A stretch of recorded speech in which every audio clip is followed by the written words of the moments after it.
Strawberry story time!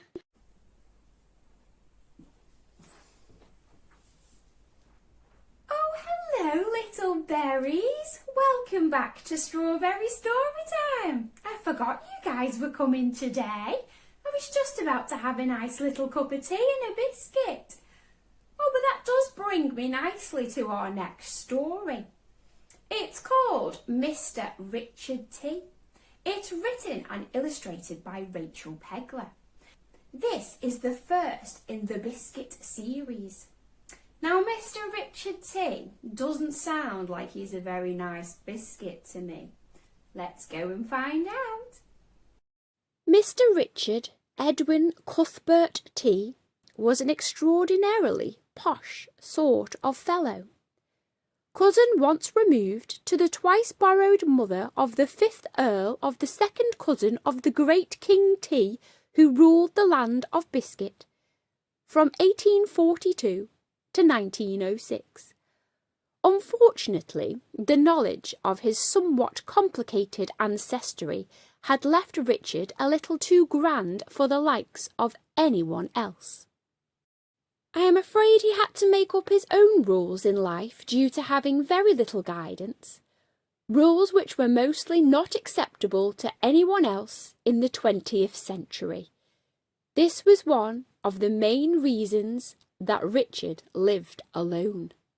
Sadly, abandoned as a child in the 1970s by his long-suffering parents, Richard grew up alone in Crumbleton Manor. The only one regret his parents ever had in life was giving him that historical book about kings when he was 5. This was the first time he realised that he was of royal blood. It went straight to his head and has remained there ever since. Crumbleton Manor is the largest mansion house for miles around, with impressive grounds on the top of a very tall hill on the outskirts of Crumble Town. It is said that its large turrets and flags can be seen from space. Richard has somewhat peculiar tastes, and every room is decorated in an imaginative regal print with many velvet drapes and bold bright colours. He has his own loud artwork on the walls and many pictures of himself. The bright and cheerful decor did not, however, reflect his personality in any way at all. Even the local designer and fashion guru Florence von Biscuit de Bowen was utterly shocked by the colour matches when he visited one day, and that really does say something. However, Richard lived there happily. Well, as happily as was possible for such a fellow. This story is about the day that Richard left his home and caught the bus into town. A very unusual occurrence, but then something unusual had occurred on this day. In Crumbletown, about a mile away, was a grocery shop run by a family of fortune cookies. It was a lovely shop which sold everything from sweets to U-bends. And it just happened that old Miss Cookie, the elder of the cookies, knew Richard's mother many years ago. Apparently, they left an exceptionally large sum of money to the cookies to provide for Richard in their absence. The money had run out long ago. Richard was very demanding. Although unknown to the cookies, Richard still had absolutely thousands of pounds stuffed in various mattresses in the very many empty bedrooms he owned. Maybe his parents did not mean to be away for so long. Who knows?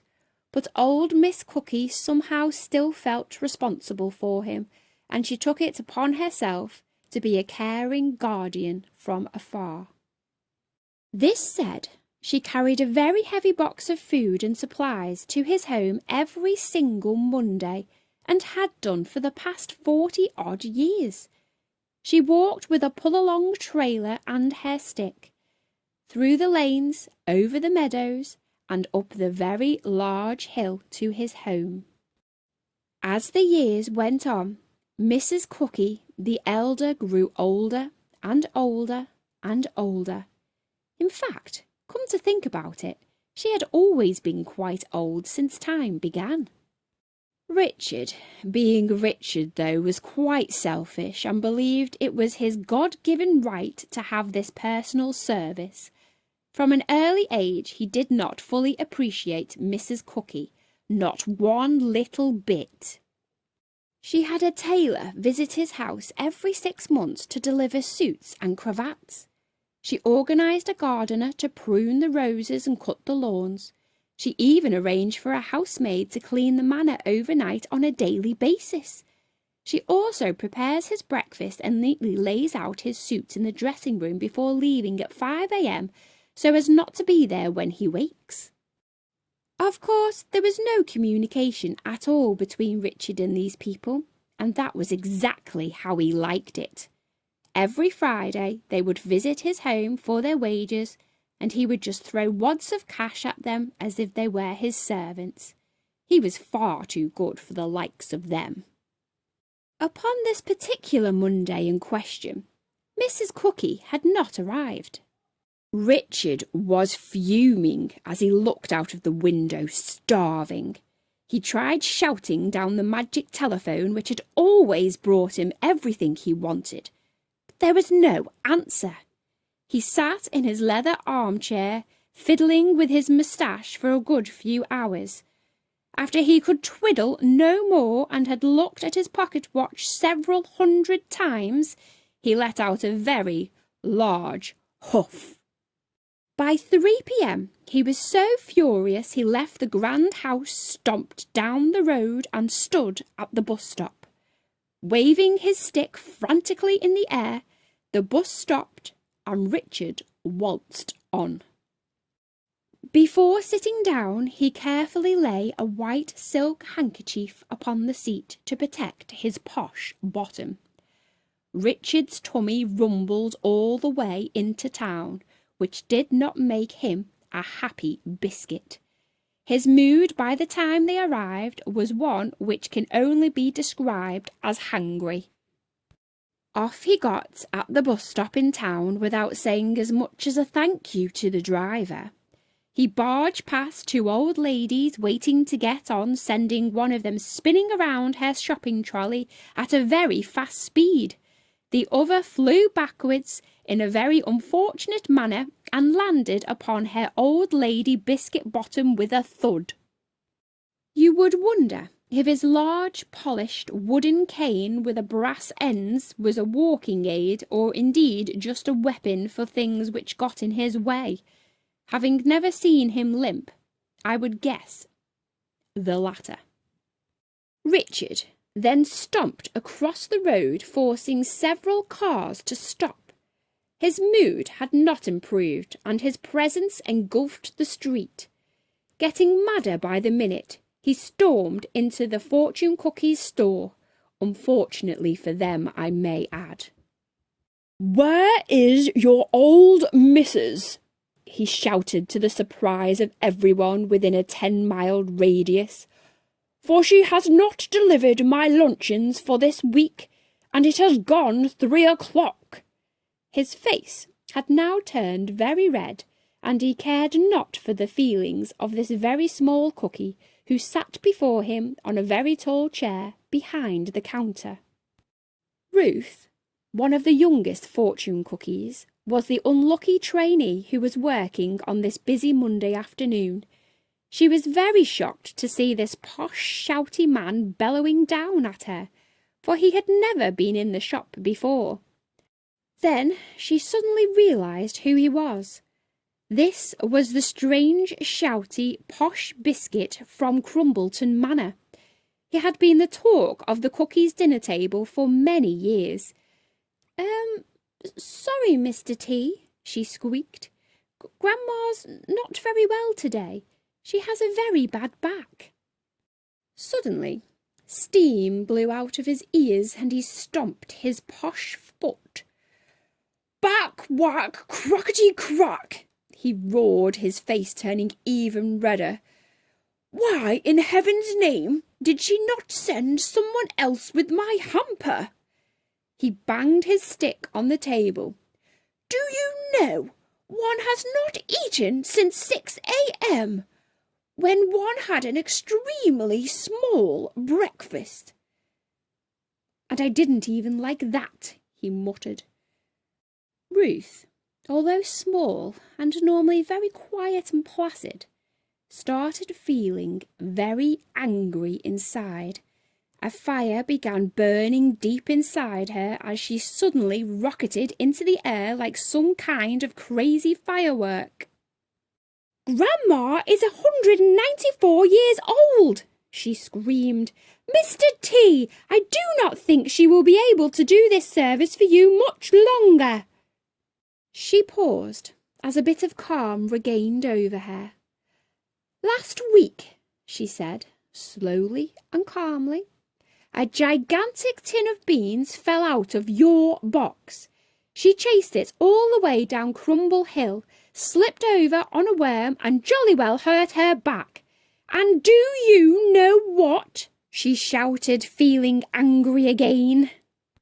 Richard's eye monocle was steamed up with the sheer boredom of her rant, and he rolled his eyes. What? He mumbled, as a big crowd of Biscuits watched in disbelief from the door. She still jolly well walked back up that hill to deliver your box, that's what. Well, what a silly old fool, he declared, looking around the shop. There was a long, awkward pause as Ruth Cookie suddenly forgot her bravery. A bigger crowd of Biscuits gathered around the door. No noise like this had ever been heard before in this usually sleepy town. The Crumble Town population was mostly kind, thoughtful individuals, and they were certainly not used to such grumpiness. Well, make me up a box then, he boomed, and then you can get your chauffeur to take me home. He then threw a large amount of cash at Ruth as she hastily wheeled her chair ladder over to the tall shelves and began packing a large box of groceries. Not daring to tell him she did not have a chauffeur, she called the local taxi firm Quick Sharp. Duncan Biscuit turned up 2 minutes later in his Ford Capri. Duncan was a very cheerful chappie who brightened up the Biscuits of Crumbletown's lives in many ways. Richard marched out of the shop without even saying thank you, bowling over some onlookers as if they were skittles on his way. Take me home, young man, instructed Richard, waving his stick and throwing the box in the back of the car. The journey was a quiet one, mainly because the G-force from the ride took Richard's breath away. Richard had also turned a distasteful shade of green. He never realised before this day that he suffered from travel sickness. Upon arrival to the grand mansion house, Richard stumbled out of the car. He could not really see straight any more, and his legs were not that straight either. Duncan carried the heavy box of groceries up the stone steps and placed it carefully upon the porch. Richard T. did not say a word of thanks, but unsteadily slapped £1,000 into Duncan's sports cap and tipped his grand hat to him. It gave a whole new meaning to giving someone a bunch of fives. Duncan could not believe his luck. He had never in his life received such great rewards for his driving. He ran back down the steps in such excitement he nearly hyperventilated. Richard T. closed the door. Silly boy, he uttered, as he sat down in his armchair and opened a new jar of caviar. The colour slowly returned to his cheeks. How someone could change so many colours in one day never really fazed him. Relaxing into the chair, he felt sort of happy to be alone again. He certainly would not be venturing into the town any time soon. Everyone was just so rude. Did you like that story? Mr. Richard T. Oh, he wasn't a very nice biscuit, was he? Thanks for listening, guys. If you want to support the author, all the links will be in the description below. See you then. Bye. Don't forget to subscribe.